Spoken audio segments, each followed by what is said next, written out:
Mudragada Padmanabham AP రాజకీయాల్లో పరిచయం అక్కర్లేని పేరు. ఆయన సుదీర్ఘ రాజకీయ జీవితంలో ఎన్నో ఆటుపోట్లను చవిచూశారు, ఎత్తుపల్లాలను అధిగమించారు.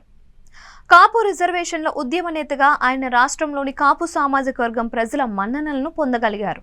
అయితే గత ఎన్నికల సమయం నుంచి ఆయన ఇమేజ్ డౌన్ అవుతూ వచ్చింది.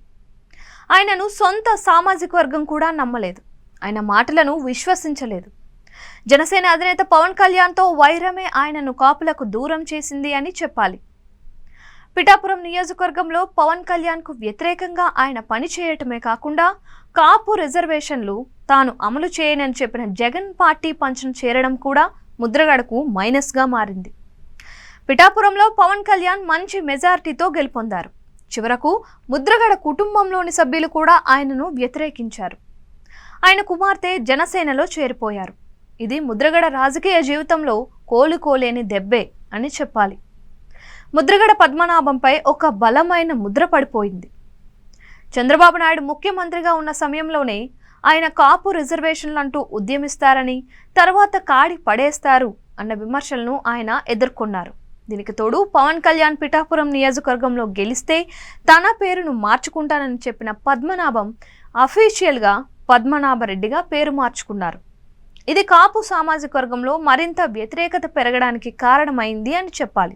ఆయన తొలుత జనసేనలో చేరాలని భావించిన పవన్ అందుకు అంగీకరించకపోవడంతో వైసీపీలో చివరి క్షణంలో చేరిపోయి మరింత చెడ్డ పేరును మూటగట్టుకున్నారు. ఇప్పుడు చంద్రబాబు నాయుడు ముఖ్యమంత్రి అయిన తరువాత మరోసారి లేఖలు రాయటం మొదలుపెట్టారు. ఇప్పటి వరకు కాపు సామాజిక వర్గం బలంతో రాజకీయంగా ఎదిగిన ముద్రగడ పద్మనాభం ఆ సామాజిక వర్గం మద్దతు కోల్పోయారు. గత ఎన్నికల్లో తూర్పుగోదావరి జిల్లాలో ఆయన మద్దతిచ్చిన వైసీపీకి ఒక్క స్థానం కూడా దక్కలేదు. ఇది ఆయన గ్రాఫ్ పడిపోవడానికి ఉదాహరణగా చెప్పాలి.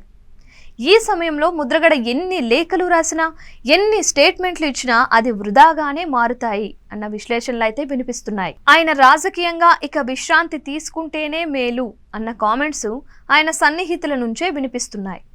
మొత్తం మీద ఏపీ రాజకీయాల్లో ముద్రగడ తన ఇమేజ్ను తానే పోగొట్టుకుంటున్నట్లు అయింది అనే వ్యాఖ్యలైతే వినిపిస్తున్నాయి.